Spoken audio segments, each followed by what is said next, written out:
Welcome back to our channel. So today in this video we are going to discuss about how to set monthly investments into UCITS ETFs in Vanguard UK. So without wasting much of our time, let's get straight into the video. So the first step is to set up your bank transfer to your settlement fund. For this, you need to go and tap open your Vanguard UK website. Once you open the Vanguard UK website, you need to get logged in into your profile. Once you get access to your profile, go to My Portfolio. Once you are in your portfolio, you can look for the product you want to fund.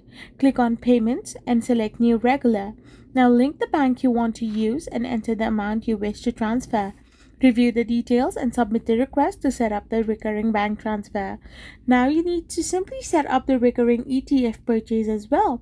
Once you have been logged in into Vanguard account, you can go to the payment section and look for it. Once you have done this, you need to simply tap on the payment for field by choosing the specific UCITS ETF you want to invest in.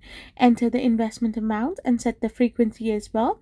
After this, you need to review the details and submit the request. I hope you found this video helpful. So don't forget to hit that subscribe button and do give us a thumbs up.